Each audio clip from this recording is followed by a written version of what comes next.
নমস্কার, গল্প সমগ্র চ্যানেলে আজকে আপনাদের কাছে নিবেদন অজিত পুততুণ্ডুর লেখা রাজা সাহেবের গাড়ি। শুরু হচ্ছে আজকের গল্প রাজা সাহেবের গাড়ি। অহিন আর তুহিন দুই ভাই, আপন ভাই নয়, জেঠতুতো খুড়তুতো। অহিন তুহিনের চেয়ে 2 মাসের বড়। সেই হিসেবে অহিন তুহিনের দাদা। ওরা দুজনে হরিহর আত্মা, একই সঙ্গে লেখাপড়া করে দুজনে। ওরা এই বছর কলকাতা বিশ্ববিদ্যালয় থেকে বিএসসি পাস করেছে। দুই ভাইয়ের শখ মোটর গাড়ি চালিয়ে প্রথমে ভারত ভ্রমণ করবে এবং তারপরে পৃথিবী ভ্রমণে বেরিয়ে পড়বে। সেই উদ্দেশ্যেই তারা মাঝে মধ্যে ঠাকুরদার পুরনো অস্টিনখানা নিয়ে বেরিয়ে পড়ে। অবশ্যই তাদের দুজনেরই গাড়ি চালানোর লাইসেন্স আছে। বিএসসি পাস করার পর ঠাকুরদার গাড়িখানা নিয়ে আবার বেরিয়ে পড়েছে তারা। তাদের এই গাড়িখানা ঠিক যেন পোষ মানা পশুর মতো, চলতে ফিরতে কোনো রকম গোলমাল করে না। অহিনরাও যেমন তার শরীরের অবস্থা বোঝে, সেও যেন তেমনি অহিনদের অবস্থা বুঝতে পারে। একবার তো ওরা একদল ডাকাতের হাতে ধরা পড়তে পড়তে বেঁচে গিয়েছিল পুরনো এই অস্টিন গাড়িটার জন্যই। রাত তখন অনেক, প্রায় 1টা। ওরা ফিরছিল বসিরহাটের এক বন্ধুর বাড়ি থেকে। দিব্যি ছুটছিল গাড়িটা। ছুটতে ছুটতে হঠাৎ ক্যাঁচ কোঁচ করে থেমে গেল। ওরা লক্ষ্য করলো গাড়িতে তেল নেই। এইদিকে জায়গাটা জনমানব শূন্য, পেট্রোল পাম্প তো দূরে কথা। ওরা মাথায় হাত দিয়ে বসলো, এদিকে জায়গাটা জনমানব শূন্য। ঠিক সেই সময় ওরা লক্ষ্য করলো 3 মুস্কো চেহারা ডাকাত একটা মোটা গাছের আড়াল থেকে বেরিয়ে ওদের দিকে তেড়ে আসছে। 3জনের হাতে রয়েছে ছোড়া।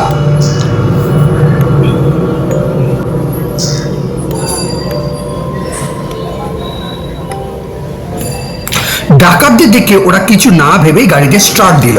গাড়িটাও যেন অবস্থাটা বুঝে নিয়েই লাগলো চোঁ চোঁ দৌড়। দৌড়তে দৌড়তে 5 মাইলের মাথায় এক পেট্রোল পাম্পের সামনে এসে হাঁপাতে লাগলো। পেট্রোল নিয়েও গাড়িটাকে সেদিন অনেকক্ষণ জীরণ দিয়েছিল ওরা। সব শুনে অহিন তুহিনের ঠাকুরদা বলেছিলেন, এরকমটা তো হবেই। গাড়িটা যার কাছ থেকে পেয়েছিলাম তিনি যে সাধক মানুষ ছিলেন, রীতিমতন সিদ্ধ পুরুষ।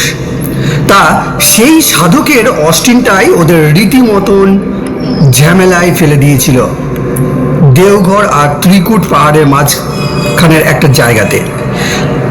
তখন রাত প্রায় অনেক, প্রায় 1টা।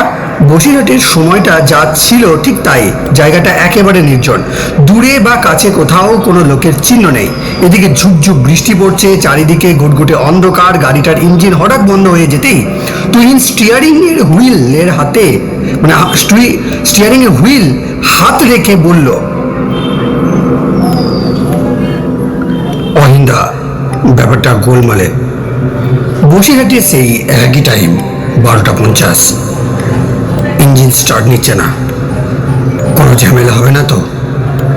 অহিন গাড়ি থেকে নামতে নামতে বলল, মনে হচ্ছে কুসংস্কার ঝেড়ে ফেললো তো। তন্ত্রের বইটাই পড়ায় তোর কাল হয়েছে দেখছি। বলে সে গাড়ির বনেট খুলে কলকবজার এটা ওটা নাড়াচাড়া করতে লাগলো। তারপর এক সময় হতাশা সুরে বলল, তুহিন, জটিল কেস, মনে হচ্ছে বড় সড়ো গোলমাল। আমাদের বিদ্যেই কুলোবে না, মেকানিক চাই। তুহিন আতঙ্কিত হয়ে বলল, তাহলে কি হবে? কাছে পিঠে কোনো লোকজন আছে বলে তো মনে হচ্ছে না। সারা রাত এখানে পড়ে থাকতে হবে নাকি?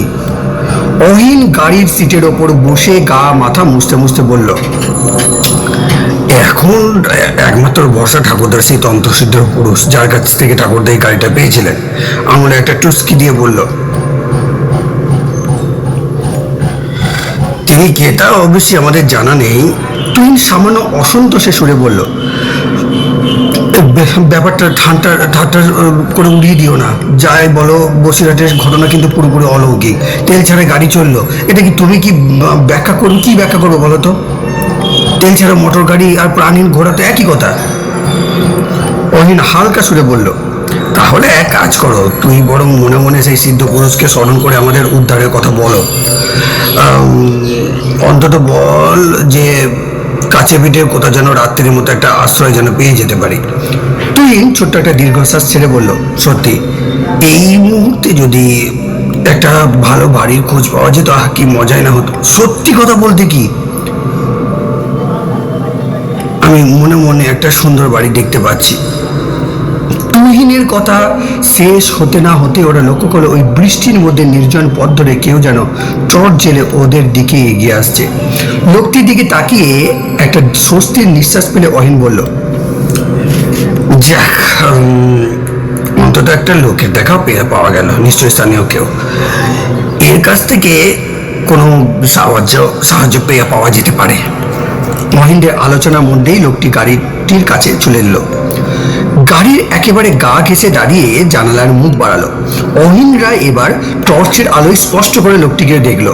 লোকটির পোশাক পরিচ্ছদ দেখে মনে হলো কোনো ধনীর বাড়ির দারোয়ান। তার মাথায় পাকড়ি, খাকি প্যান্ট শার্ট, কোমরে তকমাওয়ালা চামড়ার বেল্ট, ইয়া বড় কাঁচা পোকা গোপ। লোকটি বেশ বিনয়ের সঙ্গে বলল, স্যার, আপনারা বাঙালি তো? অহিন কৌতূহলী হয়ে বলল, হ্যাঁ, আমরা বাঙালি, কিন্তু আপনি কে, কোত্থেকে আসছেন? লোকটি বিনীতভাবে উত্তর দিল, আগে রাজা সাহেব আমাকে আপনাদের কাছে পাঠিয়েছেন। রাজা সাহেব? কিন্তু তিনি চিনলেন কি করে? তুমি চোখ সূক্ষ্ম করে প্রশ্ন করল। লোকটি একই ভঙ্গিতে উত্তর দিল, উনি দোতলার জানলায় দাঁড়িয়ে দেখছেন আপনাদের গাড়িটা খারাপ হয়ে গেছে। অহিন আর তুহিন প্রায় একই সঙ্গে বলে উঠল, দোতলা থেকে? কেন, দোতলা বাড়ি কোথায়? দুপাশে তো মাঠ আর জঙ্গল দেখছি।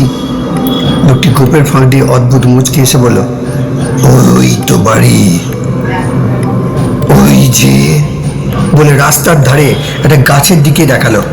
অহিনরা প্রথমটা কিছু ঠাহর করতে পারলো না। তারা বলতে যাচ্ছিল, কই কিছু তো। ঠিক তখনই আকাশে বুক ছিঁড়ে বিদ্যুৎ চমকালো। সেই বিদ্যুতের আলোয় ওরা লক্ষ্য করলো অদূরে রাস্তার ধারে একটা সুন্দর বাড়ি। অহিন তুহিনের মুখের দিকে তাকিয়ে বলল, অবাক কাণ্ড তো, এত কাছে এমন একটা বাড়ি, অথচ আমাদের নজরেই আসেনি। কি হয়? লোকটি এবার সামান্য অধৈর্যের সঙ্গে বলল, এবার চলুন স্যার, রাজা সাহেব আপনাদের জন্য অপেক্ষা করছেন। গাড়ির জন্য ভাববেন না, এখানে আপনাদের গাড়ির কেউ কোনো ক্ষতি করবে না। অহিন বলল, কিন্তু এই বৃষ্টিতে একটা ছাতায় তিনজনে যাব কি করে? লোকটি গোপের ফাঁকে আবার সে অদ্ভুত হাসি হাসলো। তারপর বলল, কিচ্ছু ভাববেন না স্যার, আমার সঙ্গে আরো দুখানা ছাতা আছে, আপনাদের জন্য এনেছি। বলে বাঁ বগলের তলায় চেপে ধরা আরো দুখানা ছাতা দেখালো। তুহিন বলল, এই রাজা সাহেব কি সত্যি অদ্ভুত মানুষ? গাড়িতে যে দুজন মানুষ আছে তাও লক্ষ্য করেছেন? লোকটি গম্ভীরভাবে মাথা দোলাতে দোলাতে বলল, হ্যাঁ স্যার, রাজা সাহেব অদ্ভুত মানুষ। আপনারা কথা বললেই তা বুঝতে পারবেন। তাহলে বেরিয়ে আসুন স্যার, এই ধরুন ছাতা। অহিন আর তুহিন এবার বাইরে বেরিয়ে এলো। সঙ্গে নিল ওদের 3 ব্যাটারির বড় টর্চটা। সামান্য এগোতেই বাড়িটা পেয়ে গেল। বিদ্যুতের আলোয় বাড়িটাকে যত ভালো মনে হয়েছিল, টর্চের আলোয় দেখলো বাড়িটা তার চেয়ে আরো অনেক ভালো। কেউ যেন রং তুলি দিয়ে বাড়িটাকে কাগজের ওপর এঁকে রেখেছে। কল্পলোকের বাড়ি যেন।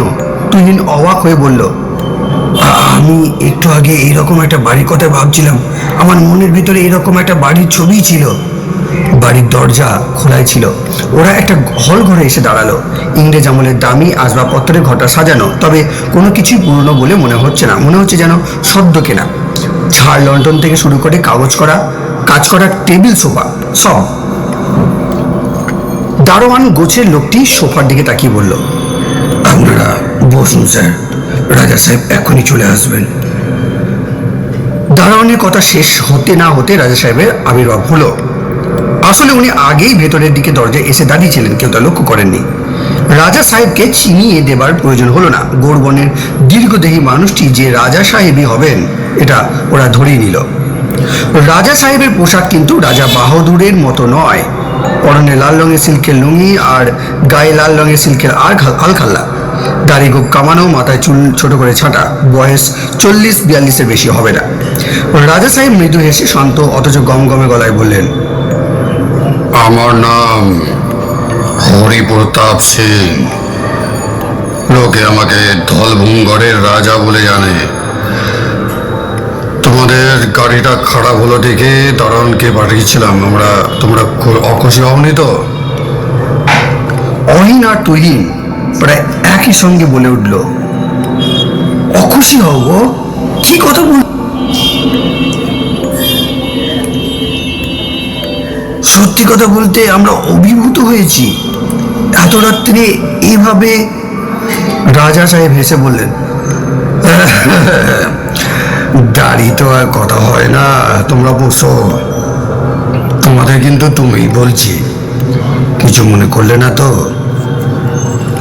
অহিনরা একসঙ্গে বলে উঠল, জি জি জি জি জি, আর কিছু মনে করবো কেন, আপনি বয়োজ্যেষ্ঠ। রাজা সাহেব একটা সোফায় বসলেন, সঙ্গে সঙ্গে ওরাও বসলো। আর ঠিক তখনই বড় ঝাড়লন্টন থেকে সবকটা আলো একসঙ্গে জ্বলে উঠলো। মনে হলো গোটা ঘর যেন আনন্দে হেসে উঠলো। রাজা সাহেব বললেন, তাহলে তোমরা একটু চা খেয়ে নাও, শরীরটা চাঙ্গা হয়ে উঠবে।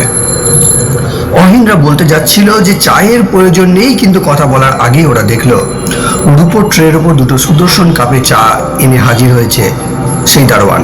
লোকটি কখন গেল, কখন চা আনলো, ওরা তা খেয়ালই করেনি। চায়ের গন্ধে চারদিক বুড়বুড় করছে। অগত্যা অহিন আর তুহিন চায়ে চুমুক দিল। সত্যি অপূর্ব চা। রাজা সাহেব একটা দেওয়ালের দিকে আঙুল তুলে বললেন, লোকটিকে চিনতে পারো? অহিনরা দেখলো দেওয়ালের একটা বিরাট তৈলচিত্র, তাদের ঠাকুরদার ছবি। ছবির মানুষটির বয়স 40-42-এর বেশি হবে না, দাড়ি কামানো, কিন্তু সুন্দর একজোড়া গোঁফ। অহিনরা একসঙ্গে বলে উঠল, ও, উনি তো আমাদের ঠাকুরদা, কিন্তু এখানে ওর ছবি এলো কি করে? রাজা সাহেব বললেন, তোমাদের ঠাকুরদা ওটা সাধন, আর আমি একসঙ্গে আইন পড়তাম, যে সাধন আইনটাই জীবিকা হিসাবে বেছে নিল, আর আমি। আপনাকে দেখে তো এত বয়স বলে মনে হয় না, বলল তুহিন। তা ঠিক, তবে ভালো করে লক্ষ্য করলেই দেখতে পাবে আমার মধ্যেও বয়সের চাপ পড়েছে। তোমরা আমাকে অল্প বয়সী বলে মনে করছো, তাই বয়সটা কম দেখছো। রাজা সাহেবের কথা শেষ হওয়ার পর ওরা ভালো করে রাজা সাহেবকে লক্ষ্য করলো। অবাক হয়ে দেখলো সত্যিই তাই। রাজা সাহেবের চুলগুলো প্রায় সবই সাদা, মুখে বয়সের অসংখ্য রেখা, দেখলেই বোঝা যায় 80-র ওপরে বয়স। অথচ এতক্ষণও এসব ওদের নজরে পড়েনি। রাজা সাহেব ওদের চোখ মুখের অবস্থা দেখে সামান্য হাসলেন কেবল। ততক্ষণে ওদের চা খাওয়া শেষ হয়ে গিয়েছিল। চা খাওয়া শেষ করে অহিনরা তাকিয়েছিল রাজা সাহেবের দিকে। রাজা সাহেব অন্যদিকে তাকিয়ে সামান্য সময় চুপ করে থেকে বললেন, সাধনের সঙ্গে আমার কেমন বন্ধুত্ব ছিল শুনবে? রাজা সাহেব কথাটা বলতেই অহিনদের সামনে দৃশ্যপট হঠাৎ করে বদলে গেল।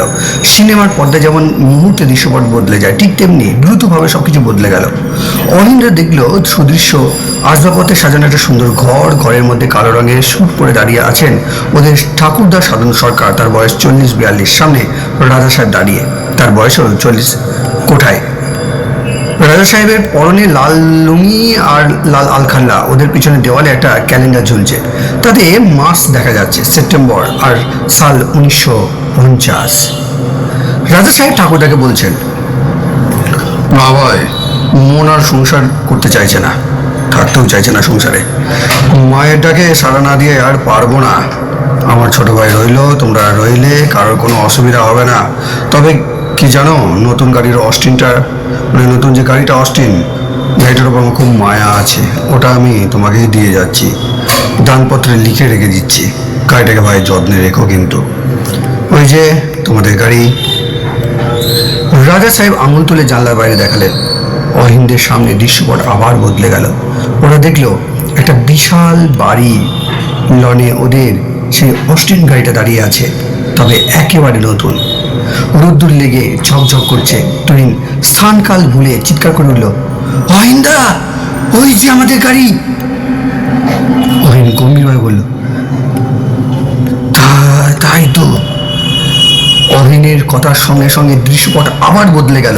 ওরা দেখলো সামনে সবাই একইভাবে বসে আছেন রাজা সাহেব। তাকে দেখে ওদের আবার মনে হলো রাজা সাহেবের বয়স 40-42-এর বেশি নয়। রাজা সাহেব মুচকি এসে বললেন, শুনলে তো তোমাদের ঠাকুরদাই গাড়িটা কিভাবে পেয়েছিলেন? অহিন ধাঁ করে বলল, শুনলাম কোথায়, দেখলাম বলুন। আচ্ছা, আপনি কি প্রজেক্টটা চালিয়ে আমাদের সিনেমা দেখালেন? রাজা সাহেব প্রাণ ভরে কিছুক্ষণ হাসলেন, তারপর বললেন, তোমাদের মাথায় কেবল বিজ্ঞান করে, তাই না? কিন্তু বিজ্ঞান জানে না এমন অনেক জিনিসও আছে। তা কি জানো তোমরা? একটু থেমে বললেন, সিনেমা নয়, এটা তোমরা তোমাদের মনের চোখ দিয়ে দেখছো। আসলে কান দিয়ে যা শুনছো মন তাই ছবির আকারে দেখছে।